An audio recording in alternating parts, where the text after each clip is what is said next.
अशोकराव चव्हाण काँग्रेस सोडून जाणार का? काँग्रेस सोडून भाजपामध्ये जाणार का? की इतर पक्षात जाणार? त्यांची रणनीती काय असणार? या सगळ्या प्रश्नांना उत्तर मिळालं आहे आणि अखेर चव्हाण भाजपात प्रवेश केला आहे.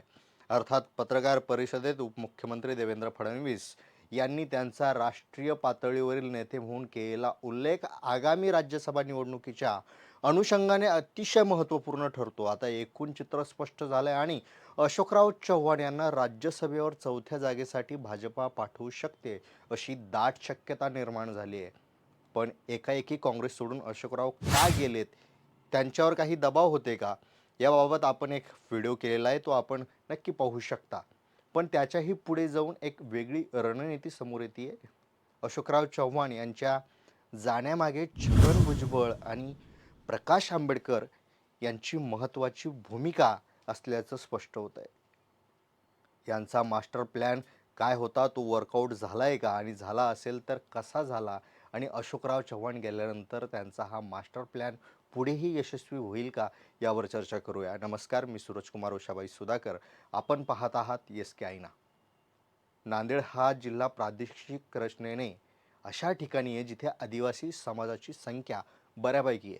दुसरी महत्त्वाची बाब म्हणजे नांदेडवर कर्नाटकमधील निवडणुकीचा थेट परिणाम होत असतो, असं एक चित्र आहे असे बोललं जातं.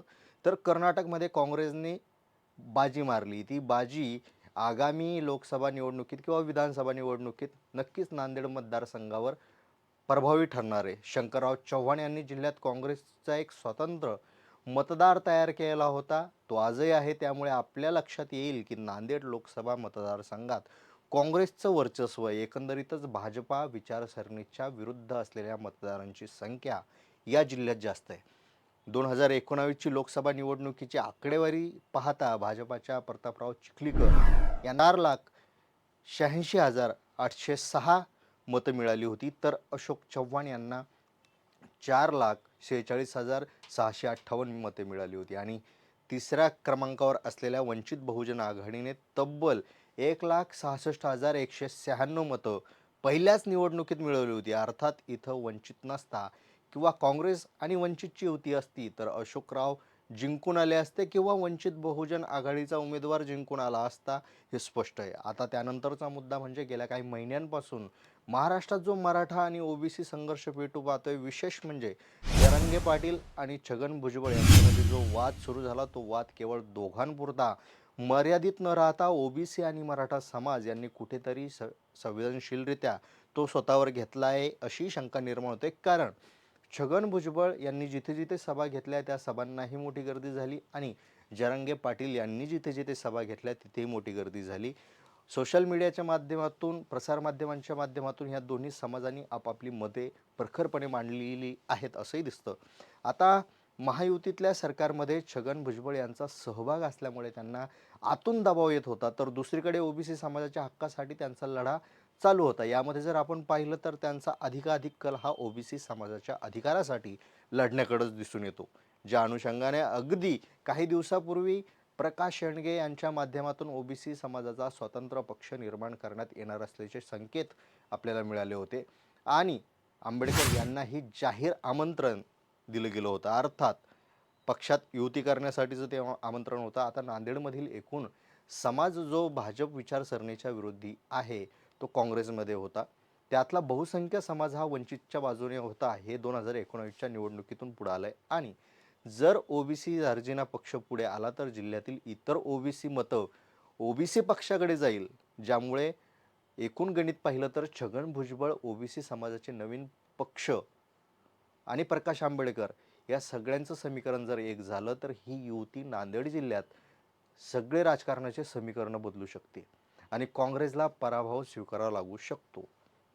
कारण यापूर्वी काँग्रेसला पराभव स्वीकारावा लागला आहे, त्यामुळे हे समीकरण शक्य होऊ शकले असते.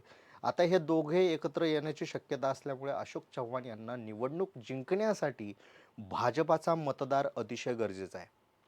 कारण ते जरी आता राज्यसभेवर जाणार असले तरी त्यांची मुलगी श्रीजया यांना राजकारणात सक्रिय करण्यासाठी त्यांना भाजपाचा मतदार अत्यंत गरजेचा आहे. या भूमिकेतून त्यांनी भाजपात प्रवेश केला असू शकतो. तरी बाळासाहेब आंबेडकर यांनी आपली भूमिका अजून स्पष्ट केली नाही. त्यांचं बोलणं हे महाविकास आघाडीसोबत चालू आहे.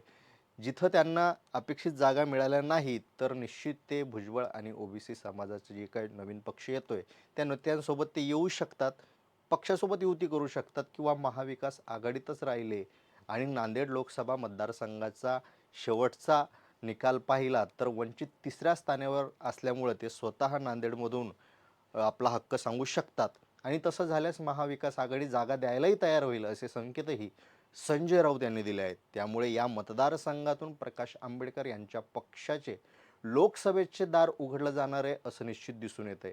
दुसरी महत्त्वाची बाब म्हणजे काँग्रेसचा जो पारंपरिक कट्टर मतदार आहे तो काँग्रेसलाच म्हणजे महाविकास आघाडीला मतदान करेल. 2019मध्ये युती असल्यामुळे शिवसेनेची जी मते चिखलीकरांना मिळाली होती ती मतं निश्चितच महाविकास आघाडीला मिळतील. जे पारंपरिक शिवसैनिक आहेत जे की ठाकरे गटाला महत्त्व देतात, त्यांना पाठिंबा देतात, ते मते निश्चितच महाविकास आघाडीला मतदान करतील. तसंच राष्ट्रवादी शरद पवार गट यांची ही 7 महाविकास आघाडीला मिळू शकते. असं एकूण गणित पाहिलं तर जे 4,86,806 मतं प्रतापराव चिखलीकर यांना मिळाली होती आता त्यात मोठा फरक पडून ती अर्ध्यापेक्षा कमी होऊ शकतात अशी चर्चा आहे. तर आघाडीची तितकीच मते वाढू शकतात. त्यामुळे अशोकरावांनी जाता जाता वंचितचं दार खुलं केलं आहे असं म्हटल्यास वावगं ठरणार नाही. नांदेड लोकसभा मतदारसंघातून वंचितचा खासदार निवडून येऊन संसदेत जाऊ शकतो का, याबद्दल आपल्याला काय वाटतं कमेंटमध्ये नक्की सांगा आणि हो, अजून सबस्क्राईब केलं नसेल तर तेवढं नक्की करा.